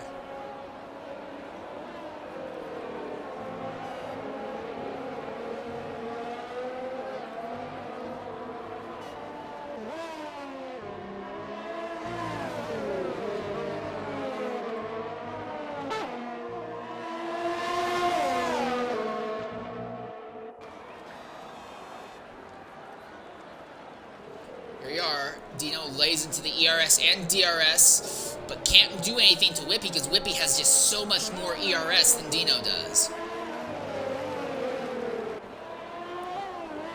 Just to put things in perspective, Dino is very nearly running his ERS dry. And here's the other thing, Skinny Fishbone is not doing very well. Whippy and Dino, despite fighting, are actually closing in, so we could see a three-way fight for second very shortly here. Yeah, there's also Skinny Fishbone, 21 lap old hard, so they are going to be Ozda has really just spun out. Ozda has spun out there. Now he's still in the 8th position, but but now he has to contend with the McLaren of Torpedo once more.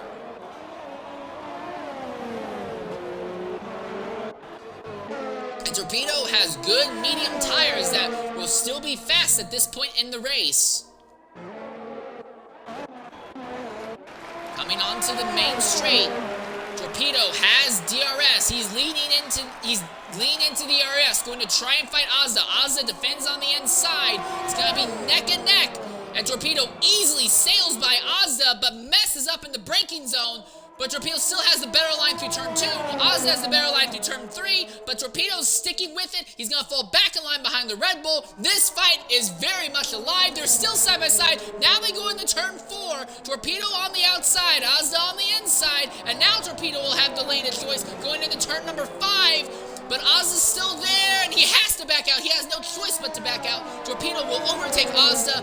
That was pure luck for Torpedo being able to capitalize on Ozda having a spin. But Ozda seems to be a little bit faster than Torpedo in some of these sectors. Now they come onto the back straightaway. The DRS pops open on the Red Bull. He looks to make a move, but can't make anything happen yet. Farther up, Dino is neck and neck with Whippy, side by side for the 3rd position, and Dino will sail by the Haas.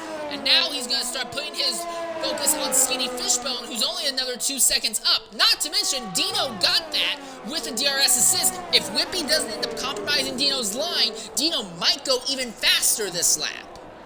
And might set an even faster best lap. Well, he just hit the dirt there. That's not going to help. Yeah, and whilst that was going on, Soak also managed to set the fastest lap, so even on the hard, he is still the quickest on the field.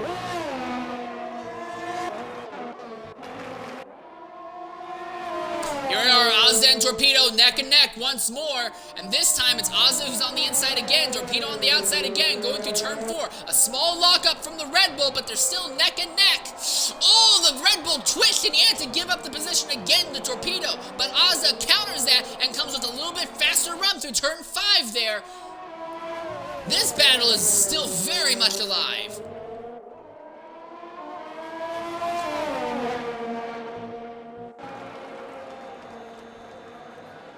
DRS pops open on the Red Bull once more. Both of them lean into the ERS, but there's nothing that Ozda can do. This time Torpedo has a better line coming into Sector 3.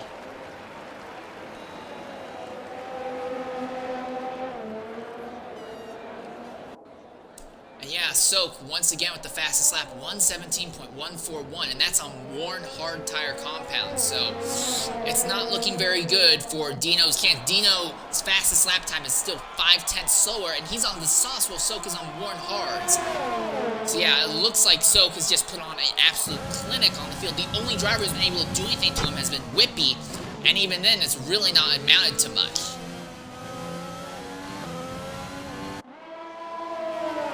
Ozda continuing to put pressure on Torpedo, not quite neck and neck. Now Torpedo runs a little bit wide, exiting turn 3, and that lets Ozda just spins, and Ozda goes around after he made a move on the inside of Torpedo, and the lunge just completely did him in. Ozda now with front wing damage, and that will end his run up through the field. That is so unfortunate. Lap 32 of 33 as well. Fishbone, another time penalty. Soak just came into the pits. But Soak came into the pits, and he's going to try and go for fastest lap. And he's got the rest of the field bearing down on him. But it doesn't matter, he has enough. So Soak is going to go for the fastest lap. He's going to try and break into the 1:16s on the last lap. Dino has soft tire compounds. He has caught Skinny Fishbone. He is losing Whippy. And oh, this is going to get interesting.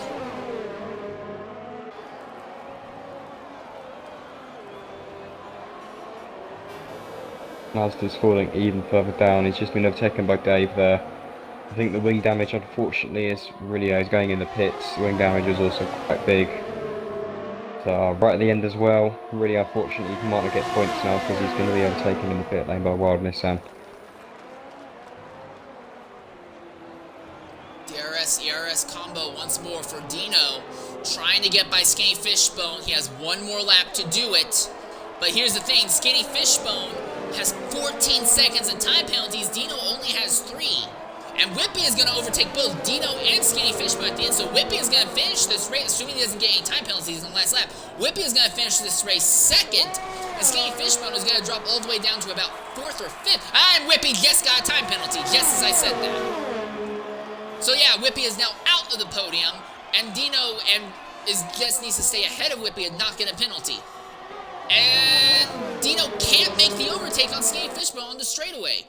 Fishbone has just enough DRS and ERS, not DRS, but he has just enough ERS to stay ahead of the tracing point.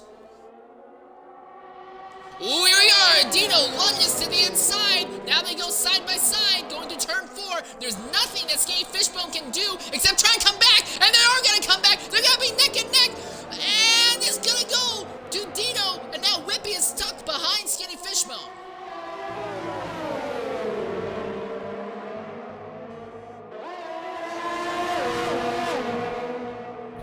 Wow, Soak has already opened up 4 seconds on everyone else behind just from them all battling.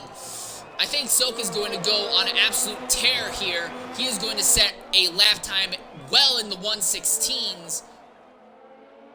I cannot believe the clinic he put on today. Whippy is the only person able to really contend with him, and that was only just due to having a better start. So congratulations to Soak. Fastest lap, 1:16.143. That would have been good enough to put him second in qualifying. And he takes the win.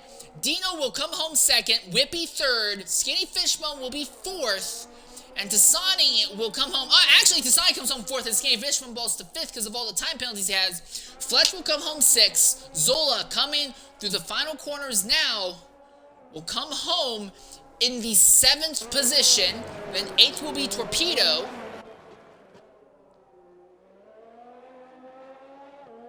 He's coming around now.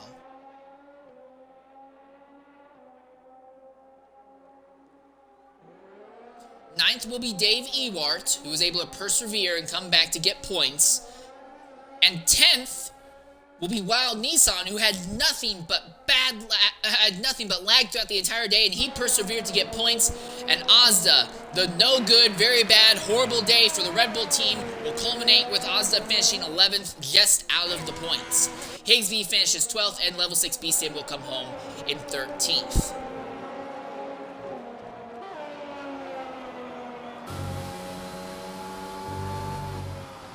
That was a race. That was a race, to say the least. Yeah, I feel like it, well, we didn't do it justice saying it may be a bit boring, but that was insane. Really good. I really like that race. And the other driver who really liked that race, it's this man who's standing on the top step of the podium here in the Williams. That is Soak. We're going to try real quickly to get him in here and see what he has to say about the masterclass he put on the entire field today.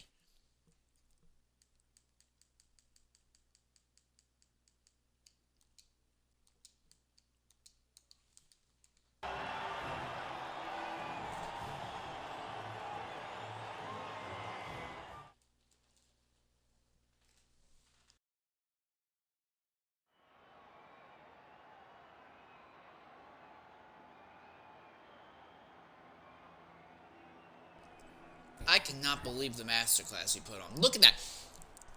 The next best time was a 1.1 seconds slower than Soak.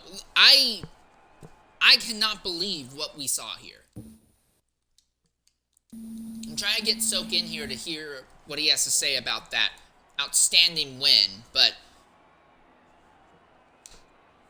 it's insanity, to say the least. And there's a lot of good racing throughout the rest of the field also. Like you said, like, yeah, you don't normally anticipate to have, like, good races like that but at Catalunya, but it happened. I'm going to try inviting Soak in one more time.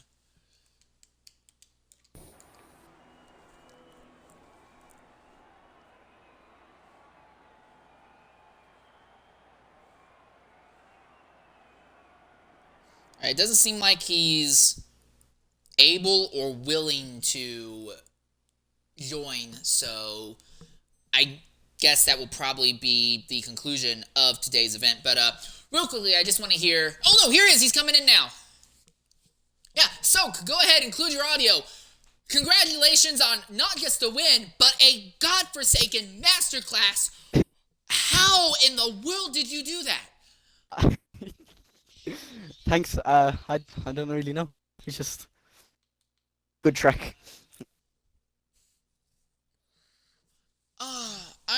I just want to say this right now, like, that last lap you did in the race, that was 1.1 seconds faster than the next driver the entire event. Like, I'm awestruck with what you did. I'm out of breath after. I was pushing for that one. I needed to get the gap. Oh.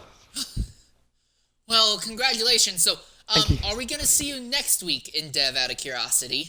Yeah, hopefully. Okay. All right, thanks. Yeah, congratulations again. Just, I can't say anything else. Just, wow. Thank you. All right, here, I will ask this. Well, no, he's already gone. He's gone. So, real quickly, LPR, I just want to hear, what do you have to say in general at the end of this race, looking back at it now? What's the big takeaways we have from this? Well, takeaway I got is don't be mean to Spain again, because that was amazing. Obviously, Soak, I think he'll probably be moving up to the higher tiers, X2, maybe the X1. He's looking very quick. It'd be nice if he does come back here next week, unless he's moved up, obviously. But if he is back here, we may see another masterclass again. But that was a brilliant race. Really, really did enjoy that one. Absolutely. Also, I do want to give a little bit of credit to Ozda. He came back, had the fastest lap outside the top 10, so hopefully he should get the point for that. So it's not complete loss for Red Bull today, but it's not looking good for Ozda. He needs to get everything in check for tomorrow for the X3 title.